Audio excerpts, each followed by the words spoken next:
Hello and welcome to Talk from Superheroes. Hey everybody, I'm Andrew Ivamy. And I'm Diana McCullum. And you're listening to Talk from Superheroes, where every week we discuss a piece of heroic television or film.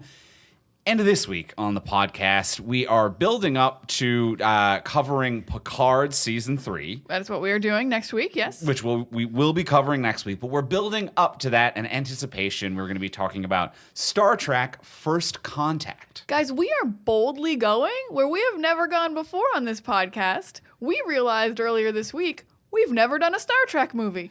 Not a series one. We didn't even do the Pines. We've never That's done right. the Pines. We've never done a Star Trek. We've done Star Trek shows. We did Lower Decks, I think. Lower Decks is not a movie?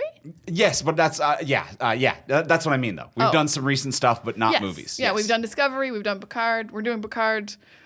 We did Strange New Worlds. So we've done all the shows, and we were like, have we seriously never done any of the movies? That's wild. Yeah, but it's also good to know that we got something in the back pocket when it's like, hey, we got an off week. What could we, there's something coming out. What do we do? Now that we've broken the seal on Star Trek movies, you guys can assume a whole bunch more are coming your way. We can't stop here. I mean, not right away. We got to pace ourselves also. We'll spread them out. We don't want to burn ourselves out. All right. But yeah, we're talking about Star Trek First Contact today on the podcast. It is very interesting for me because I am kind of a recent Trekkie. Only like late in life did I get really into Star Trek.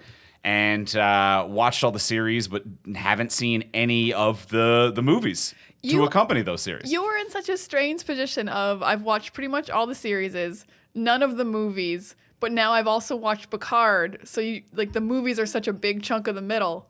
Yeah. So you've got like the bookends of Picard, and now do. you're getting a little bit of middle Picard. Getting a little middle action, which is fun and exciting. Picard, and that's very fun for me. And you're excited to go back to it. I'm excited to go back. I'm an old school Trekkie. I've seen this movie a lot. So this was really, but I haven't seen it in quite a while. Like I don't know if I've seen it since I earned the ability to know if movies were good or if movies were just movies. Sure. Absolutely. If I was just like, aha, images on my screen, or if I knew what a good movie was yet. But this was fun for me.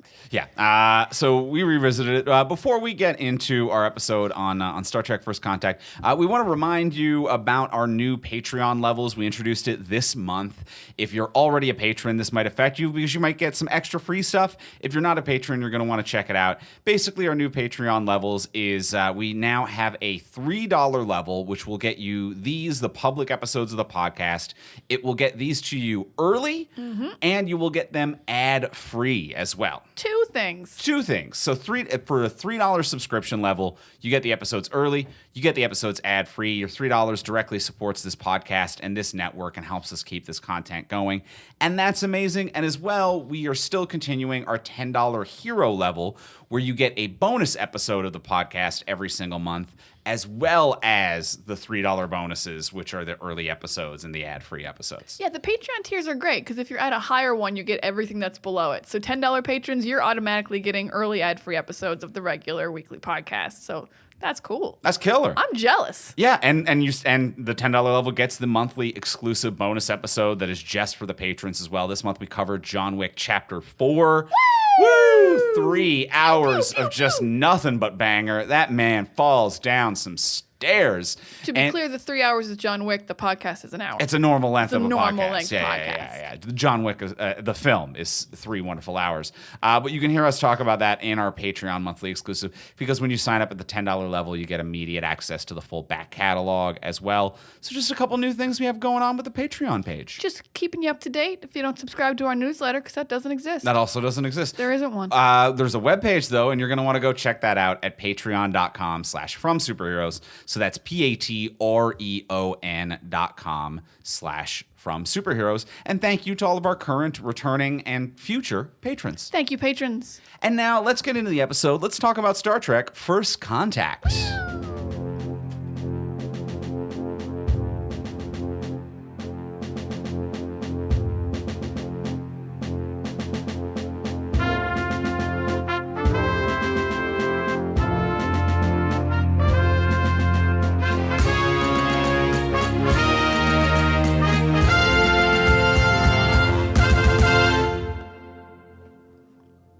All right, we have seen Star Trek First Contact, for me for the first time, you for the manyth?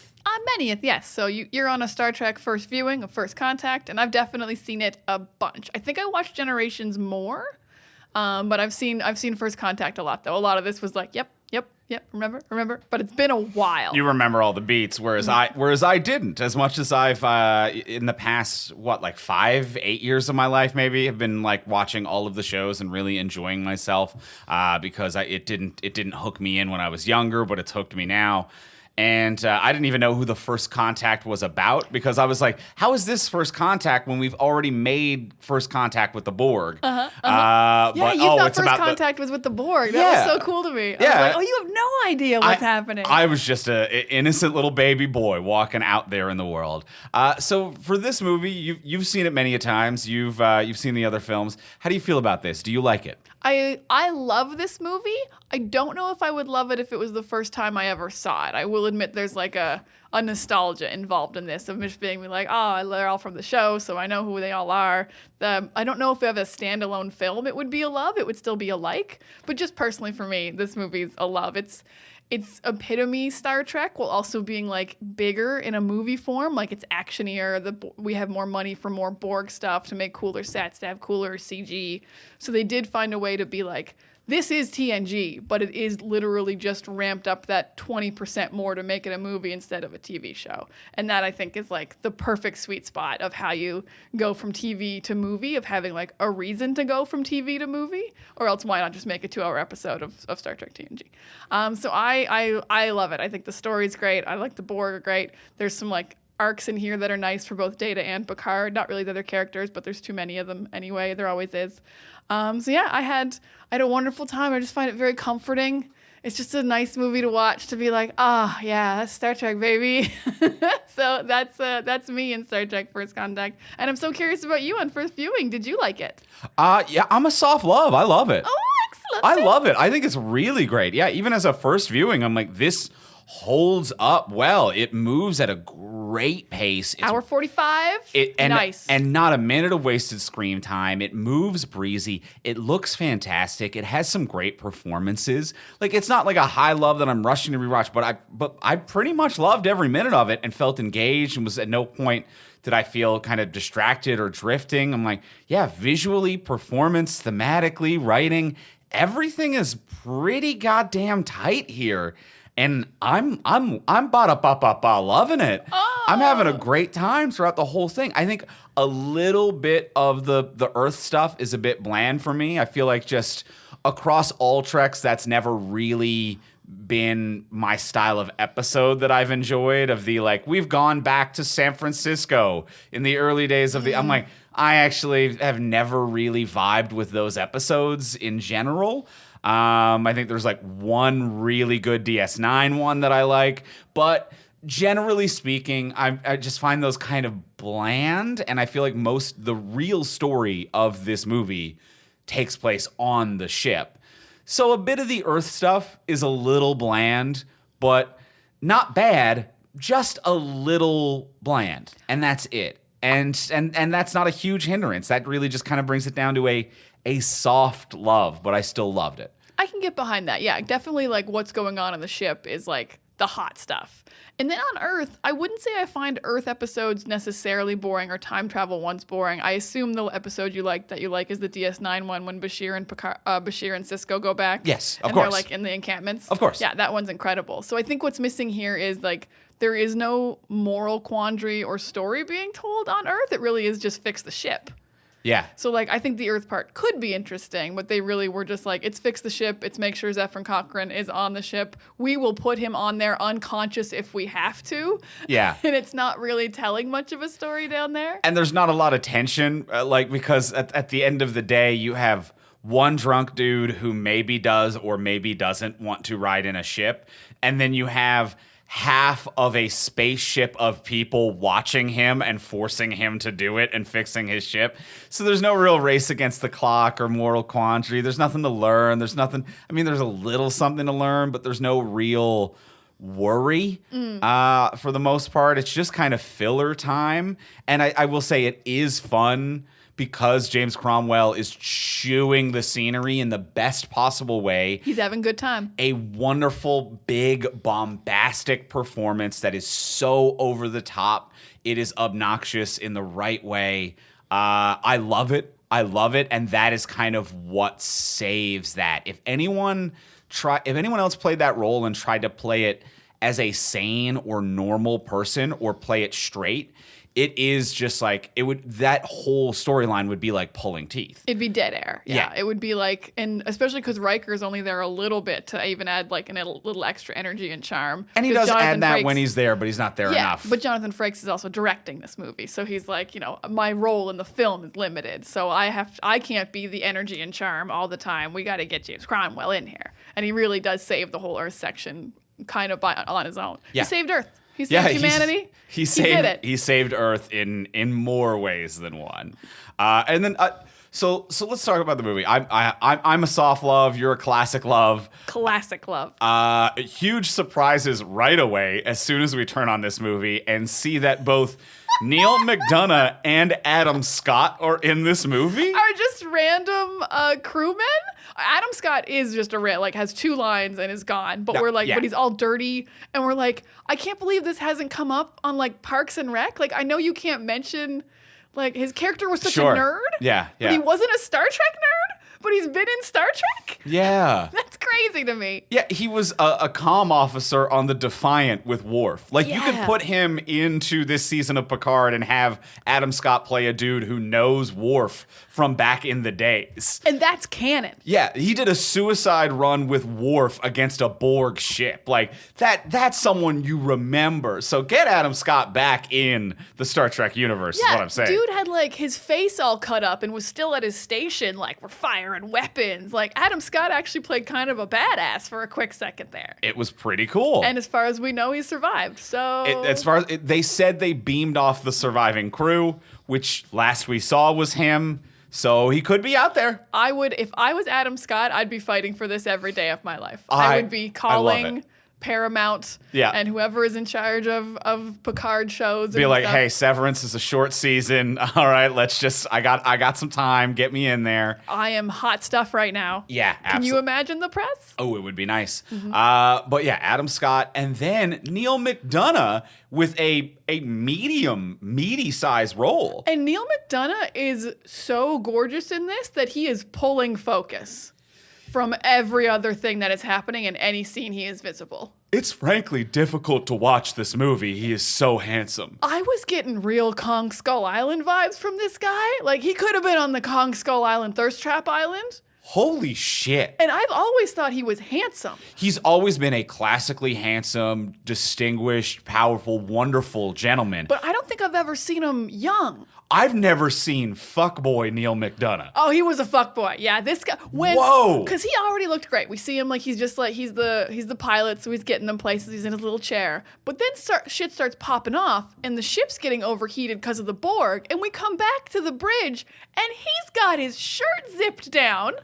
He's got like a 3/4 zip going on. This little slut is just like, oh, you guys want to see a little bit more of Neil McDonough? And I'm like, I do, but I have missed dialogue. I have missed plot points because I cannot stop looking at this man. He is stunning. Stunning is the word. Stunning. This is an unbelievable version of Neil McDonough that I do not recall ever seeing. But yeah, like there's moments where Picard is delivering a monologue. And I'm like, Patrick Stewart, you're a powerful man. You look fantastic. But I'm just looking at Neil McDonough waiting for him to speak again. And this is the thing. This is like, this is true, but everyone else is also at their peak hotness. Oh, like this is only like 2 years after TNG over. Patrick Stewart's got like a nice tan. He's rocking a tank top through half of this. He does a couple lifts at the end. Jonathan Frakes looks fantastic. Geordi rolls up his sleeves when it gets real hot, but none of them hold the candle to what Neil McDonough is doing. Yeah. With his existence. An entire cast at its peak attractiveness. And this man comes in and steals the show. I actually can't believe they didn't insist he was killed earlier. Yes. I would have been like, kill this boy. He is not a member of the TNG. You've got to put some facial prosthetics and make him some kind of other species. Because frankly, I can't stop looking at him. was genuinely distracting. Genuinely distracting. So just a little side salad as to how wildly attractive Neil McDonough is in this. And we couldn't really see Adam Scott's face, but I'm sure he looked like a cutie. He probably looked like a cutie. Always been a cutie. Always been a cutie. Always been a cutie. Always will He's be a cutie, cutie. going through a rough time here, but then Neil McDonough with just that hot flyboy energy as the pilot as well. Be like, get out of here, Tom Paris. There's a new hot flyboy in town. Oh, so much hotter than Tom Paris has ever been. Yes. Yeah. Just a perfectly sculpted Tom Paris. Yeah. Oh, absolutely incredible. Tom Paris is a nobody compared to I think Commander Hawk as well. Lieutenant Hawk. My God. Hawk? You named him Hawk? Everything about this guy rules. Yes. And they shouldn't have killed him. Wild. Because he wild can't stuff. appear unlike Adam Scott can now. Yeah. Now he can't return. But just a wild ride of like, wow, you're in this. And they both like get shotgunned because we meet both characters Yeah, right back yeah. to back. So within 5 minutes, we'd pause the movie twice to be like, is that Neil McDonough? Yeah. Is that Adam Scott? And then the rest of the movie, we're just waiting for like, What other stars are going to make an appearance? else And is it was in mainly just those two. It was just those two. So to talk about like the content of the actual movie, because we're getting off track here, my own fault, admittedly. But the beginning of the movie, I love the pace that this movie starts at. There is not a wasted second. They just get into it. You said this earlier that like it's a tight movie that wastes no time, and it absolutely does. It assumes you know what Star Trek is. It assumes you know what the Borg are and who Jean-Luc Picard is, and it's like we're starting. The Borg have attacked Earth. And it's like awesome. Love this for us. Love how fast this moves. Love that we're jumping right into it. No preamble. The only preamble being that like they're not supposed to be at the battle and they decide to go and they're like, they're noble and they're gonna defy orders for the best reasons. And Yeah. so good, great opening. Amazing way to intro the movie. Yeah, and just the intro, the characters, the trust of the crew, because it's just a very smart move to what you mentioned, presume that the audience knows all of these characters and things, because really, like, who else is going to see this? It's people who are invested in these characters. So assuming that is powerful, but say, this is an introduction to Star Trek for someone by chance. I think the quick preamble of like, we were told not to go there. We all agree, fuck that, right? And then everyone being like, yeah, Captain, you make the call. We're ride or die. I'm like, that is everything you need to know about this crew in a nutshell. Like, that is everything you need to know. Picard's like, I was captured. I was transformed. I escaped. I'm mad as hell, and let's roll. And everyone being like, fuck yeah, dude. That's it. That's the setup. That is every character beat you need. Clean, beautiful, arrives at the scene, takes control. Immediately you know who's in charge. It's Picard. And just like everything is established through wildly confident, fast-paced storytelling. So it works for everyone, but it gets there by assuming that you're already on board. Yeah, you're already on board, and you're like, if somehow you haven't seen a TNG and this is your first, it's like any other movie about a captain who's like, I'm going to defy orders, or I've been told that I'm not fit to be in this battle, that captain's pretty much the bad guy. Like the crew, someone on the crew at least would be like, actually, Captain, you're not fit for battle. You were a Borg. You're going to have biases. But like everyone on the crew being like, no, we fully think you should be there and we 100% support you. We were there when you were a Borg and we still think you should be there. It's like, oh, we're a ride or die crew. Yeah. This is not a crew who doesn't know each other. This is them for life. It literally takes a new person to show up and be like, actually, you might be a little wrong about that, Captain, which is good growth, and we can kind of go into that a little bit later. But for the most part, he's right. He does take control of that battle. And frankly, if he was there earlier, it might not have gone this far. So he is right in the sense that he has a tactical advantage, and also his orders to stay away, his commanders were also right that he also has an emotional disadvantage. Yeah, it is one of those cool, interesting stories where everyone was kind of right. Like, he has emotional disadvantage. There is still Borg implants in his head. They could have gotten information from him, I imagine. If he can hear them, they can probably hear him. Yep. If it's like, this is how we're going to attack. And they'd be like, we can hear it from Picard's head, so that's great. We know what they're going to do. Yep. Yeah, and the fact that like this crew is ride or die, like it takes a new person to be like, hey, you're maybe making a mistake, because even when this reaches the crux of Picard yelling at Worf and like the new person being like, hey, Beverly, what do we do? And Beverly being like, we do what the captain says. We're ride or die. Yeah, and Worf being like, I hate you right now, but I'm doing what you say. Just a crew that's like, even if he is wrong, we'd rather die doing what Picard says than live ignoring him, because if we ignored him, we would have been dead 40 years. Like that level of like, this is the dude that keeps you alive 9 times out of 10, and if this is the 10th one, whatever. Like statistically, we have to assume he's correct, because he usually is. And if this is the 10th one, we've gotten a lot farther than we should have gotten, because we should have died on 2 probably out of 10. Yeah, the other crews that don't trust their badass, incredible captain made it to 2. So there's that. But an incredible balance that has to be found there, because for a crew to be that ride or die, but it not to be like a military dictatorship kind of like, you never question the captain, but also not like a cult or anything. Just like, they're all my friends. Yeah. We're all buds and they believe in me, but I am still the captain and you cannot defy me. Yeah. It's an incredibly hard balance to find in a story that feels satisfying and nice to watch. And it does. And I don't know what the like invisible line is that they walk, and maybe it's just great performances and character writing, but it lands that. There is also an element for me in pretty much all Star Trek, and TNG really does it, especially because of Patrick Stewart, of like just like that little bit of elevatedness of like almost Shakespearean levels that are happening. Like everything is like quite proper when there is a difference between like the people from Earth in 2063 and like our people now. We talk a little bit more elevated, and it's a little bit more theatrical, and I love that about it. And it does make it easier to kind of be like, these are archetypes. They are people, but they're not at the same time sometimes, and it just makes it easy to watch and like comforting and nice. Yeah, everything is a little bit elevated, and it really works in this form of Star Trek. And it doesn't. Yeah, it's such an interesting dynamic. Yeah, without being like what's the word I want? Not presumptuous. Pretentious? Pretentious, without being pretentious. Thank you. Like, there's the emotional crux monologue in this movie is about Moby Dick and him quoting it, and it's still like, that's not pretentious, though. No, that was actually heart-wrenching. Yeah. This whole sequence was incredible. Yeah, this sequence is incredible and works as well in a movie that also has a holodeck mobster movie.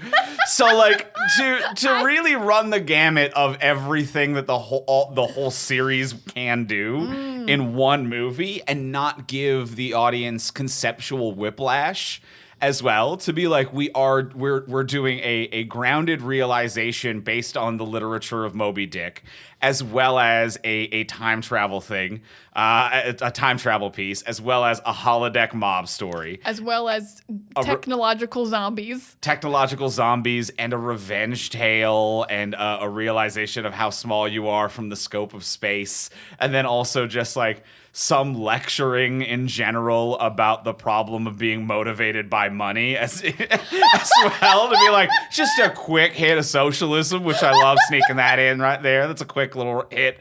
I thought you were going to say a quick lesson about what it means to be truly human through Data's exploration of his feelings and emotions. A lot of different stuff going on. But it doesn't feel too much, and it feels like everything that they tried to explore is like done. You're like, no, that lesson's over.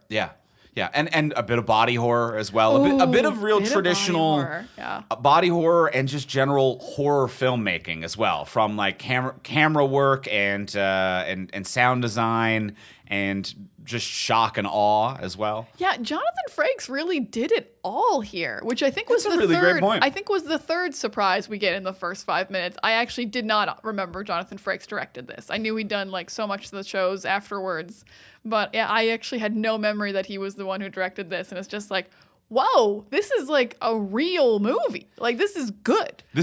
And every kind of theme and genre you're showing within the movie is well done.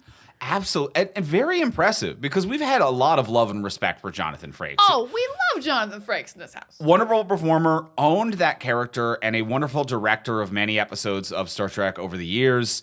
But film direction is a completely different beast from television direction. A wildly different beast. And especially, like, it's getting somewhat closer to being the same job today, but still that's very show and network dependent. then it was two of the most wildly fucking different jobs imaginable. And for him to make that leap and then execute it in different concepts and different visual styles and make it a cohesive story and even just look really fucking good. It's so impressive that Jonathan Frakes directed this. Wildly, wildly impressive. Yeah, like you just don't expect that when you're like, oh, one of the guys from the show is going to direct it. You're like, I mean, yeah, he gets the tone and he knows the actors and he'll know how to make it feel like Star Trek in that way. But to be like, oh no, I know how to do body horror and like jump scares and I can do like the space stuff and I'm actually going to shake the shit out of this rocket like an old school actual rocket would be. And I'm like, I love the textile nature of that, the tactileness of that. Yeah. Just, and to get the tone while changing the tone as well, because I mean, this is now the Enterprise E. It's a slightly different look. It's more moody lighting, so a completely different lighting style. It's updated costumes on a higher budget for the Borg as well. So we're looking at a higher budget costuming, completely changes to lighting, a totally different set, a quieter tone as well. So it is capturing, obviously, the heart of TNG, which is something he's very familiar with in an environment he worked in. But on a new set with new lighting, new colors, new visual effects, new budgets, new costumes as well. So like to make that transition in that environment and understand the heart but change the tone is super impressive. Yeah, and there's also even more to consider. Like, it's more action than they usually have. So, like, there's, like, stunt coordinators they don't normally work with. There's so much prosthetic with the Borg. There's way more CGI than the show could ever afford. Like, that shot of the Borg queen going into her body is incredible for 1996. It's incredible today. It's incredible.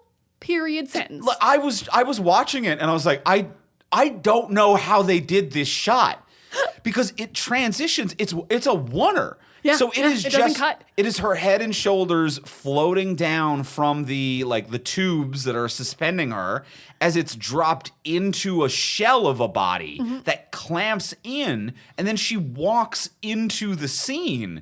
But I'm like, I can't tell where the stitching and rotoscoping is. I don't know. I don't know if she was standing there waiting for a cue to move or had a full body in a wire harness that was lowered down and they removed that lower body. And like, I don't know where they put the stitch and the seams of that visual effect. It's flawless. It is flawless. It is flawless. What's haunting is the clamps that make the skin go tighter. Because it means they could not have lowered her looking like that. Yeah. Because they had to lower her with the skin loose. And then the clamps tighten on and the entire neck changes. But like the neck doesn't look CG'd, but like it looks like it switched from whatever kind of makeup she had from the unclamp to the clamp. It's an incredible shot. And I think it happens. And it pinches her skin. Not only does it clamp down, it makes clamps it tighter. and it pulls it. It makes it tighter up top, but also then has like some wrinkles underneath it where it's all pinched and bunched up. And that type of like, what would be like, even though it's skin, like a cloth or fabric simulation for a computer to process. Just like, we didn't have that type of cloth fabric simulation at the time. So how the fuck did you get that effect? I'm blown away. They had they were like, we're going to do one really great CG shot. Like the rest of the CG doesn't look bad, but like one incredible shot. And I almost feel like at the time, it looks so good, you don't even notice how cool it is, though. Like, I feel like it can almost pass you by as like, oh, that actually happened, and I'm not even going to question it. But then you think about it for a second, and you're like, no, wait, that was just a head and a spine. That's not what people are. That's not what people are. That's not what people are. That was a CG head that you dropped onto her moving, walking body in a oneer. Yeah. Wait a minute, 1996. You can't do that. So cool. So cool. So impressive. And director Jonathan Frakes. He's done it again, you son of a bitch. He fucking nailed it. He absolutely nailed it. So much to be impressed by in this movie. Well, since we're on her, I think Alice Krige as the Borg Queen is just delightful. Phenomenal she is job. like slithering and snake-like, but sexy. But you're like, oh, I see how you get in people's heads, and you're like very dangerous. And I love a female villain. We don't have enough female villains in the world. I think she is like so dangerous and powerful and manipulative of Data. I think she's so good. Yeah. And the perfect kind of villain where it's like, it's written in a way that's so infuriating, which is a flawless writing and performance where I'm just like, you hypocrite, you fucking hypocrite. Like, you are still the leader, but you won't admit you're the fucking leader. You're like, we're all the same, except I'm like, I'm so mad at what a hypocrite you are, but you wholeheartedly buy into your own bullshit to a point that it is impossible to shake you out which is such an infuriating type of villain. But it is aggravating in all of the exact ways it's designed to be, and such a good performance with such a well-written character. Yeah, she's so well written, and like Data and her are arguing back and forth, and even his like, and she's like even volleying back against his like perfect logic, and she's like, no, we're all me, I'm me, and you're gonna be me, and he's like, I'm a robot. Yeah. What are you talking about? I'm not human. She's like, let's make you human. Fine, whatever. I'm never wrong. This is how much she can't be wrong. She's like, oh, you think you're not human? Here's some skin. Nah. Yeah. And blood.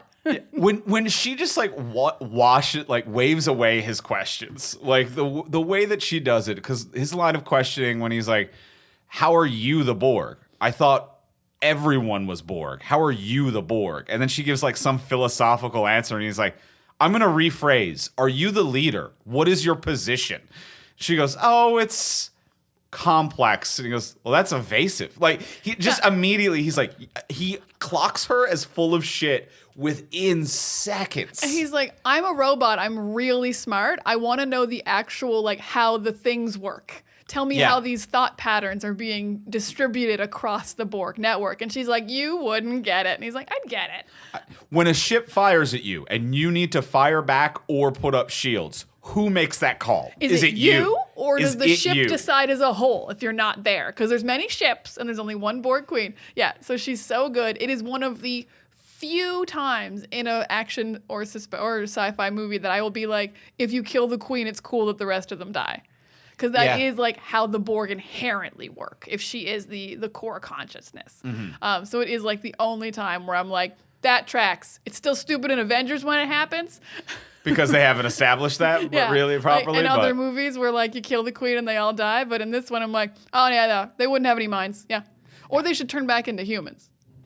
Ooh, I could see that too. Either way, they shouldn't be dangerous anymore, after they kill it. Yeah, most of them got melted. I think some of them might have still been floating around. There were other chambers that didn't get filled. That is true. There were other Maybe they can just turn those people back into... I hope. I mean, they did it with Picard. They did it with Picard. He had to be a special boy, but they've done it before. he is a special boy. They did it with Seven as boy, well. She mostly got changed back. Yes, that's true. So they did a lot of work on Seven. So maybe they could get some of them back. I'm not quite sure. And another thing, so like we're on Data now a little bit. I love this storyline they give him, and I also love the seeding in of it so early. So you get and it's like, I think I've never really thought about with Data that he didn't have touch sensation, because in the last movie they'd given him emotions. So in this movie, he's standing with Picard at the rocket, and he's like, does touching something make it feel more real? And Picard gives him this speech about, oh yes, of course, touching something makes it real, and it's a different sensation. I didn't even really clock in how relevant that speech was to the rest of the movie. I kind of forgot that speech occurred. It was definitely the first time I've clocked it on viewing, because as a kid, that definitely just washed over me. But I was like, I'm watching it this time, I'm like, oh my God, they're seeding in that he's going to have physical sensation later, and he would have been able to understand what Picard's saying about how touching something makes it real. So like, just really nice seeding in of like where we're going with this character, but like in a very subtle way. But so like when he has sensation, when he gets goosebumps, and you can see the physical goosebumps on the skin she gives him, you're like, oh, he's never felt anything. Like he knows what emotions are now. He knows what emotions are, and he can feel things, but he can't feel things. Like it's like proximity sensors. Yeah, it's the way that like your car's auto park doesn't feel something. It just has a series of cameras and sensors to determine what the accurate distance and pressure for stuff is. It's not. And it's like how skin can feel different things. Like, you can have a tickle, or you can have a kiss, or you can be cold. Like, right. I think he just feels one thing. Yeah. He has a sensor, and he's like, that is that. Yeah. So for him to be like, oh shit, I never even thought of this one. I'm still on emotions. Right.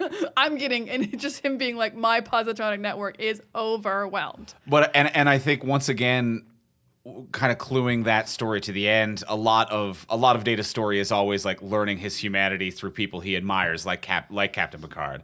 But Jean-Luc going back for him, and even though Data says like he only considered it for a fraction of a second. But that moment of like, oh, it's, humanity, that thing that Data craves so much, that need for humanity. And the Borg Queen being like, I will force that upon you. I can artifice that. I can give you what is tangible about humanity that you think is so important. But Jean-Luc showing him that what the important thing about humanity is sacrificing for the people that you love, and coming back and being willing to sacrifice himself for Data, to be like, I will give up my flesh for my friends, and that's what makes me human. And then Data doing that in turn. Data for doing Picard. that very literally. Yes. Loses his flesh. Well, and it was literally what Picard was willing to do, Yeah. was to lose his flesh and become, less than human or a cyborg type for Data. It's a really nice lesson. And even in there is like, I do love Data admitting that he almost went with her even for a fraction of a second, because that is the most human thing that happens to him in this movie. Like, Picard wants to fight on the ship and not blow it up with self-destruct. And he makes the wrong choice for much longer than 0.63 seconds. He has to be talked out of it through a long, wonderful speech about Moby Dick. Yeah. So for Data to be like, I did consider it, I'm like, that is super cool. Like, it's more interesting and cool that you almost change sides than if you were just like, absolutely not, ride or die with Jean-Luc Picard. He processed doubt for the first time in his existence. Not possibilities, doubt. Oh, also the incredible seating in that he can turn his emotion chip on and off. And when she forces it to turn on and he has to experience fear against his will, this is some top level villain shit happening right here. Ooh, and a good performance by Brett Spiner as well. Brent Spiner's incredible. Really good. Brent Spiner does such an amazing job of having Data feel like he's a robot without being like RoboCop about it. Like, he moves just powerful enough that you're like, yes, he is stronger than the Borg. He is super strong, but like you still feel that little bit of humanity, but he's not like a full, I'm an android. It's such an incredible performance he's done the entire run of being Data. Yeah, and especially when you watch interviews with Brent Spiner as well, a very large, bombastic, outspoken, wild, silly person. He's not like Data at all. No, to really rein it in for this performance. And then also, even though I agree with you, like not that kind of RoboCop physicality, but still very controlled movements, and that level of body tension and mime work and physicality is so challenging and completely draining over a day of doing it. To be like controlling, like anyone listening to this, if you try to just take 5 minutes of your day and purposefully stand and don't move, move as little as possible for 5 minutes, and then make one controlled movement. The level of just pure muscle tension and control that requires is truly exhausting. And for Brent Spiner to do that for many years of his life is an incredible physical feat of performance on a type of like Andy Serkis mocap level that I think not enough people give credit and respect to. Absolutely. And I'm also going to throw in, just because like I've been in a few like movies as extras and stuff and whatever, and I find I sometimes would be like pre-exhausted just from getting hair and makeup done. Right. You show up on set and you're like, I'm already tired from the whole costume, hair, and makeup part. And he's doing probably 2 to 3 hours in makeup before he even has to do an incredibly draining performance every single episode. Yeah. That's wild, because it's not just like the makeup. Like, they have to do weird stuff to his hair to make sure it doesn't move, and that it looks like it got a really tight hairline, and that it's always exactly the same because he's a robot and it doesn't grow. There's just so much happening. Yeah, and I'm sure they've refined and tightened that makeup process over the years. And Michael Dorn as well did not have an easy job of makeup. I can only imagine how many hours it took to get that right and perfect for so long. And another phenomenal performer as well. Absolutely great. I will say I know that they just kind of make molds for the foreheads eventually, and they just kind of stick it on. And Sure. they definitely another thing. They just get way faster as they go. Way more efficient at it. Yeah. But yeah, I think Michael Dorn was having a good time. I think Worf is always such a badass, and I just never feel like exploring him. But I'm always like, he's just badassing around back there. He's tying Borg necks around his busted open gravity suit to keep the air in. I love everything about Worf. I love everything about Worf. I love everything about Michael Dorn's performance. It is power reserved is such a different type of performance than just power, which is what he really embodies as Worf. Like it's not about power. Like it's not a muscle car. It is a car revving its engine with the handbrake on. Like it is nothing but a controlled squeal at all times.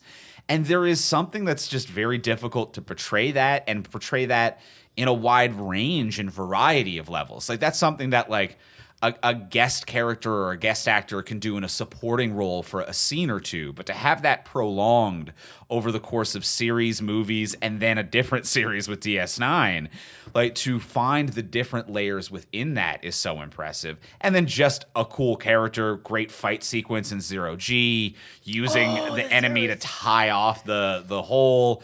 And then the moment of sheer anger when Picard calls him a coward, and just a moment where he takes a second to collect his thoughts and comes back with, if you were any other man, I'd kill you where you stand. Mm-hmm. Holy shit. His delivery of that slaps, too. That is good. His delivery slaps. You make such a good point about the level of badass he is, actually, which I'd never considered before, because normally the reserved, like, strong guy is also considered, like, a hothead who could, like, freak out at any time or, like, has to be reined in. But Worf rarely needs to be reined in.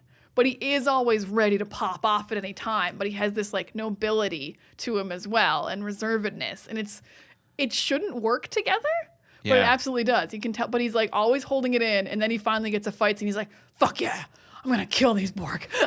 I'm gonna Robots, hell yeah. Love this. Love this. And he just freaks out. But yes, I forgot about how good the zero gravity, like, fight is. Because it's... in a way, it's really slow, and it happens over a long period of time, and that makes it cooler. Like, the Borg are moving so slow. Moving in Zero G is not fast. Yeah. And it kind of just It's not sexy. It's not sexy, but it ratchets the tension up. Even though Neil McDonough is there, being sexy underneath his gravity suit. And you can feel it, even though you can barely see him.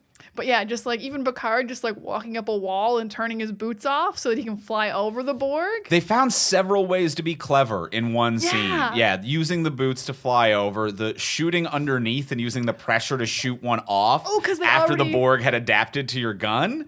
Cool as hell. That was really great. Yeah. Yeah, this is a fun movie, but like I almost would... you almost want to say it's too slowly paced sometimes, but it's not. It's just like nice to watch. It is just nice to watch. Like, I just feel like I feel like I shouldn't have watched it sitting up. It feels like a movie I want to watch laying down with a blanket. Oh, I kind of see what you're saying just there. Like a comfy, like, yeah, Star Trek me. Yeah. Not when I'm sick, but just when I'm cozy. I want to be cozy during this movie. See, that's very interesting because I think that maybe it kind of feels like that because it exists in this weird in-between in time and television and film. Because... it is the first thing I noticed when we hit play on this was the sound design, which is very good, but was immediately different from the show, where there was no room tone in the first several scenes. So like when you watch TNG the show, or really most Treks, it's like a scene on the bridge. And you will hear that constant, like the beep of the sonar and a few footsteps and a bloop, bloop, bloop, bloop. Oh, they do love a little background beep. Or like you'll hear like the doors. Shoo, shoo, shoo. Or a soft engine hum, even just like a low, like, a low engine hum in every scene Geordi's ever been in. There's a low engine hum. Ringing sound in his ears. So bad. Yeah, his hearing is also fucked. Oh your eyes Geordi. hit your ears. But there's no betting sound. So the first few scenes on the bridge where like Picard is talking, it is dead space silence. It is only dialogue.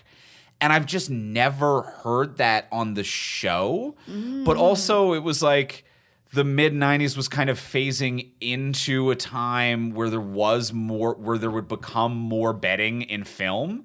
And prior, there wasn't really betting sound, and film was more quiet, just dialogue driven. So it's this weird in-between time in film, and then also this weird jump from television to film where it's like, okay, less room noise, let's get more confident in silence, but still have the speed and pacing of television.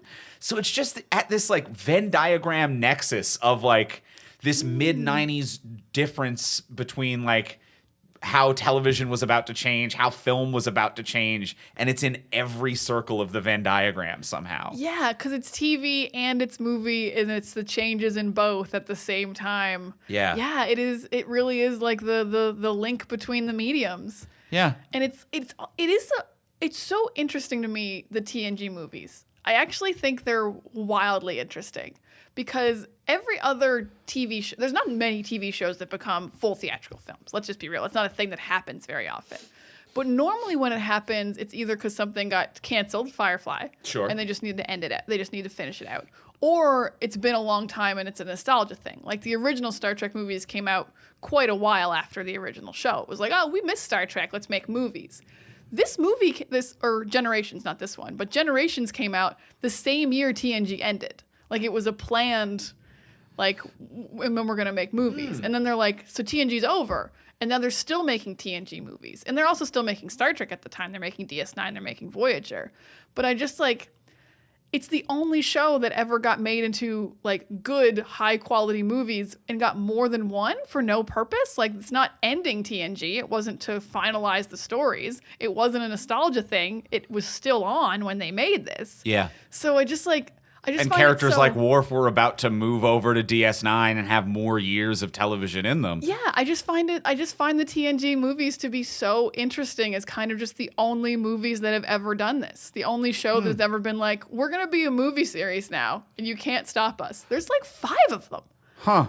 Yeah, to have a sidestep. Yeah. Yeah. But like a side up step.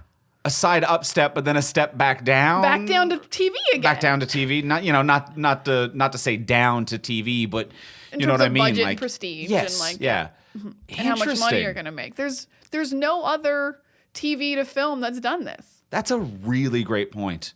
Huh, I hadn't really like considered that, but that's a wonderful observation. And I think more things need to do that because like It's great. Yeah, and even over the past decade, it's like there were the new Chris Pine films, but that wasn't a detour from the show / like there was no continuation or flow. It was its own thing, and it was movie studios being so precious to be like our own thing's our own thing.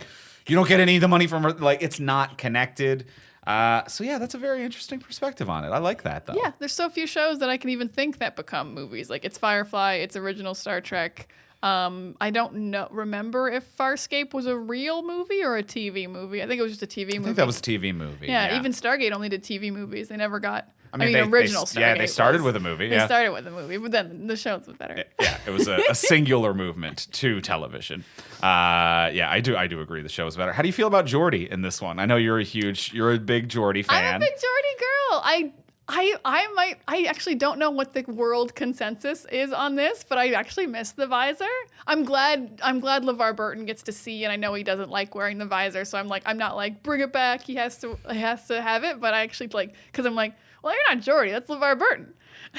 Geordi has a visor. It's LeVar Burton with wild eyes. They look great. Everyone's eyes are popping in this movie. But I love LeVar Burton and I love Geordi. I think Geordi is just has this nice innocence about him always. Like Geordi, I feel like just never has an impure thought in his entire life. He's like, yeah, you're Zeph from Cochrane. And there's going to be a statue over there and it's going to look great. And if somebody turn down the heat, it's too hot in here. He's got his sleeves rolled up. They look really, really nice. But yeah, he doesn't get a lot to do, but really, I think only Data and Picard really do in this movie. They're the lead characters. They're the only ones with like growth, I would say. Growth. Yeah. I think they could have really given him something to do as like him being the main guy talking to Zephram Cochrane, and they're both engineers, and there'd be something to bond about and figure out within there, but they didn't really find anything. No. But I always love seeing Geordi. I think the other reason that I am like a little bit like off Geordi on this one is because as much as I love Geordi and Data together. You know I love a bromance. Right. And Geordi and Data are separated this entire fucking movie. And that's heartbreaking. That's not what you want. And this is why Generations is my favorite, because they're together like the whole time. They have like a really nice friendship in that one. So yeah, the fact that I think Geordi and Data aren't together is like kind of what like pulls away from Geordi for me in this one as well. Okay, I can fully get that. Need my bros together. I can fully get that. And I agree that the visor is a cool look. His eyes are cool as hell though. That's cool also as hell. cool. I'm glad for him, but I also, I have tons of content of him in a visor. Yeah. So you know what? Have your eyes out, boy. I also can't imagine that is better. As someone who cannot really know what LeVar Burton feels or went through, but I know that like historically he didn't love wearing the visor. But there's no way that those were practical glass contacts that I think he's wearing. And maybe this is just because I don't wear glasses or contacts, and I don't like the idea of contacts or touching your own eyes. You do not like watching me put my contacts in. Yeah, so if someone was like, Andrew, for 8 years of television, you can wear a headpiece or you can put glass contacts in, I'd be like, do not ever come near me with those colored contacts. I swear to God, I will quit. So, like, the idea that was a step up in life and comfort is wild to me. Speaking as a man with 20/20 vision in this house, it's so rude. If LeVar Burton already wears contacts, that's definitely why he was okay with the... If you already wear contacts, it's fine. If LeVar is comfortable, I'm happy for him, but I can't imagine putting those in and being comfortable. I mean, I also don't know how much of that was CG and how much of it was practical. I think in 95 it would look well. Like I think like the close-ups of it focusing for sure, but moment to moment, I think it was just glass contacts, which is what they were using in 95 because there was no colored laser printing for plastic contacts. But I'm happy for him. I know he's gone full eyes ever since then. Yeah. So I miss the visor. I miss visor, and he has to be with Data. I agree with the Data thing. Yeah. I do agree with it. Yeah, I mean, you can't not have him in this, but I agree that it's best with him and Data together. It feels like when what's the second Star Wars Last Skywalker? That's not the name of any of them. The Last Jedi.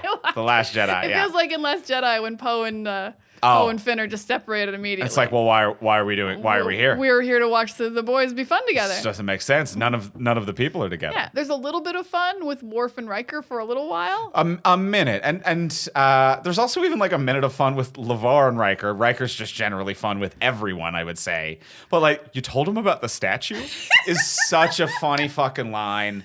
This is another, I think, missed opportunity in the script, though, because they've surrounded Zephram with all these engineers who like idolize him and are telling him things like, "You're my hero. There's a statue. There's a thing." And Riker is just such a real guy who should have been, who like did talk him down eventually. Like was the one in the ship who was like, "Just be a regular man. I don't give a shit." But like, I think there could have been more there for Riker to do, to be like, "You guys all gotta chill." Like, I think he should have been telling the engineer guys more to be like, just leave him alone. You guys gotta leave him alone. You can't put all of history on his shoulders, guys. You gotta cool it. Because I do think that the peak of what you're describing and where it could have really worked, or I think like the example of it working was, yes, it was in the cockpit when he was like, you don't be a hero, you be a man, and then history looks back and decides. And Zephram being like, what idiot said that? And him being like, you, 10 years from now. Gotcha. Like his gotcha attitude of like, I'm roasting you with your own word. You just got Cochraned. That felt like someone talking a dude off the edge. You know what I mean? Like that felt like what Zephram Cochrane's character needed the entire time. Mm-hmm. So I agree with you there, but he's tied up doing a wonderful job directing. Yeah. They can only use him so much. He's like, you guys get limited me. So one of the biggest problems, not enough Jonathan Frakes to go around. I've said it for years. We've been saying it for years. And I don't even think he sat in a chair weird. God damn it, he didn't. He didn't. I don't know if his back problems are worse or better in his later years. Although this is only like 2 years after the show. Still, let's hope better. Let's hope better. Oh, always hoping for Always better. hoping for better. Well, let's go in for the close. Let's ask the final question of what would you change? So now that we've discussed everything we discussed, what would you change about this if you could change anything? Before we do ask that final question, we will remind you, as we do every week, please take a moment to rate, review, and subscribe on iTunes, Apple Podcasts, Spotify, Podcast Addict, wherever you might get your podcasts, wherever you're listening to this right now. It's been a minute since we got a new one on iTunes / Apple Podcasts. So hit us up over there. Leave a review or wherever you are. But I'm calling you out, Apple people. Anyone on Apple? Get in it. You got a minute? Could you open it? Leave 5. Tell us what you think about any of us. Tell us what you think. You can just simply write the word noise. You can leave a more long-winded one if you choose.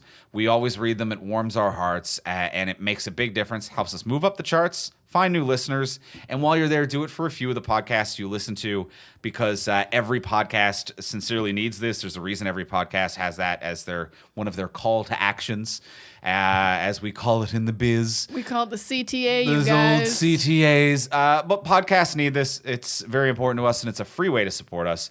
But if you do want to support the show monetarily as well, we also have a Patreon, which is where you do that. It's a way to directly support this show with your dollars, with your well-earned ducats, and you get cool bonuses for doing it. You get cool bonuses. Like at the $3 level, you get this podcast early and ad-free. So if you like this podcast, but there's little bits of it you want to cut out, you can do that at patreon.com/fromsuperheroes. And if you're at the $10 level, you get the $3 stuff. And once a month, you get an extra episode of Talk from Superheroes, which is also ad-free, covers a topic we never cover on the regular podcast. This month, we did John Wick 4, and you want to be there. Hell yeah, you do. You want to be wherever John Wick is. If he's your friend. I have a dog. Yes. I own a dog, so I can be wherever John Wick is. Yes. I don't think he will kill me. I will still never forget the first John Wick movie. Yeah, he'll take care of us because we have a dog. That is true. Thanks, Scar. Yeah. The first John Wick movie, it's Kevin Nash, Diesel from the NBA, plays a bouncer to one of the Russian nightclubs he goes into, and he just sees, and he's the only dude in the franchise who does this. He sees John, and it's just like, John, you coming in tonight? And Keanu's like, yeah. And he's just like, I quit, and just leaves. So he's like, I'm not working for the dude who has made John mad. He is the only dude in this whole franchise that was just like, oh, John, fuck it. Nope. Absolutely I'm not part of the secret societies anymore. Only dude. Oh, WWE's Kevin Nash just out there. John Wick spent 4 movies trying to get out. Yeah. And Kevin Nash was just like, I'm out. I'm out. He was lower level, granted. Yeah, it's easier to get out when you're just a bouncer. You're a bouncer for a nightclub for the Russian mafia who has a seat at the table or whatever. But Great point. John Wick Chapter 4. All right, so we either need to walk away or have a dog. Walk away or have a dog. We at least have a dog. And also, I would walk away if we had beef. Absolutely walk away. John Wick Chapter 4. It's our monthly exclusive this month. It's up on the Patreon page right now. Head on over to patreon.com/fromsuperheroes. That is patreon.com/fromsuperheroes. And now, let's go in for the close. Let's ask the final question of what would you change? Diana, what would you change? I'm going to change mostly some Earth stuff because, as we discussed, it's a little bit slower. There's not a lot of tension or conflict going on there. And I'm honestly just going to add some tension or conflict. I think there really could be a little bit more tension, maybe just in an action way. I don't know if a single Borg needs to get down there that they have to stop. They try to sabotage the ship again in that way. We do have a lot of engineers and people on the ground who could be in charge of it. I also wouldn't mind if they were just genuinely attacked by whoever they thought was attacking them when the Borg shot. And we get a little bit more of what the conflict of this post-World War III world is. Who would be trying to stop you? What would their motivations be? Just a little bit more on the ground tension of oh no, what if it's been sabotaged? And more of a ticking clock of we have to get it up in the air. There wasn't a lot of tension with the launch. It was kind of a fake tension when he's looking for his music to play. But there's not a lot of oh no, we're going to miss the Vulcans, or oh, the ship might fall apart. So I think we really just need to add some tension and stakes down on the ground. It is kind of it's a nice day on Earth. It's a sunny day, and we're telling Zephyr Cochrane about his statues, and he's going to fall in a river. But not a river, a ravine. He's going to fall in a ravine, and it'll be funny. And so I'm going to add some more tension there.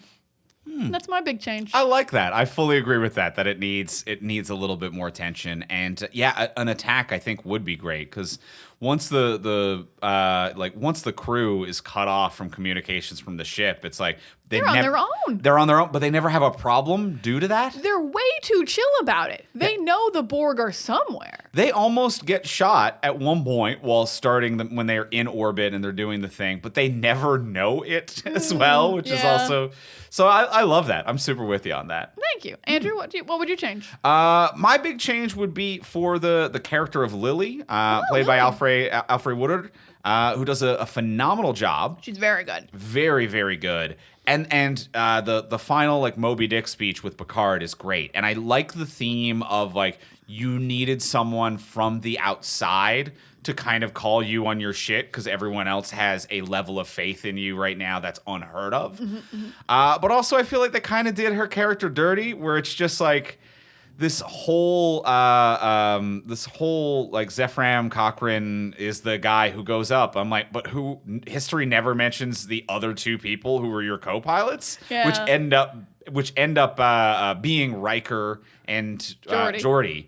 But I'm it was supposed to be her. It was clearly supposed to be her. I'm like, so does history never mention these two mystery guys? Did we lie and say it was her? What's the story around that? I would have liked something to be like, we're cut off, we're on the run, we're on the Enterprise and we're on the run. Lily, we have to get you back down because you're part of history too. Ooh. Giving her some sort of credit to be like, yeah, also you made first contact. Definitely you dragged him onto the ship if the Borg weren't here. Like you're the reason the ship launched on time. Absolutely. You dragged this drunken idiot on the ship and maybe he got all the credit and he's the captain who has the statue, but like there's no way that a black woman who made first contact with space is not someone who inspired a large portion of humanity. Like, and I think that there could have and should have been a storyline for that as well, to be like, yeah, there's a statue of him and like maybe he's the guy in the history books, but like I don't think you understand who you inspired as well. And it'd be like, yeah, unfortunately at this point in human history, there is often a black woman who is not getting the credit she deserves for the work that she is doing underneath a drunk white idiot. So like there is, I think, something to be said with this role as it is functioning in this movie, but they never say it or do anything inspiring with it. That's fair. She really is just someone who, I guess in the normal timeline, actually sorted out Zephram Cochrane's shit and got his shit together as a captain in order to make the right fucking call, and does the exact same thing with Picard. Oh, shit! And in both regards gets no credit for any of it, and only the captain who does the thing that she forces them to do does. Oh my god, she's just a person who gets captains in order. She gets a bunch of fuck-ups in order and never gets any credit for it. And also technically is the first human who makes first contact because she meets Worf. And he's like, I'm a Klingon, and they haven't made contact with Vulcans yet. So she is the first human as well to make first contact ever. Okay, I mean, we've traveled to Earth in the past before, but maybe the first knowingly. But either way. Aware that she's made first contact. Either way, you went to space, you made first contact, you told the captains to do all of the things that got them all of the credit in the world, and you are not even a footnote in history. And I think that is rude. Yeah. That is rude and disrespectful to this character. Absolutely. And a phenomenal performer. Because when they showed up, it's not like anyone knew who she was. They weren't like, we need to find Zephram Cochrane and his co-pilot Lily. They're both in the ship together. Yeah. Because he didn't go up alone. She doesn't even have a last name. Oh, man. They're making me feel like shit. She's just Lily. She needs a last name. Yeah, so that's a real footnote. Unless you're like a Cher or Beyonce type and you just didn't want one. Lily, I don't think Lily is it. So they did Lily wrong. I love this change. Yeah, Lily needs to be remembered. Sweet. Excellent. We did it. That is going to be it for this week. That's going to be it for our episode on Star Trek First Contact. We are going to be back next week where we will be talking about Season 3 of Picard. Yeah, we're going right into the whole season of Picard. Season 3. We didn't watch Season 2, so don't ask for that. I was just going to not draw attention to it. You know what? I'm going to be real with you people. All right. It was a time travel season and it didn't matter. I watched a recap. And we're feeling pretty good about that. But season 3, we are feeling other things about that you will hear us talk about coming up next week. So next week we'll be talking about that. In the meantime, if you want to get a hold of us, you can find me on Instagram at Ivimey, IVIMEY.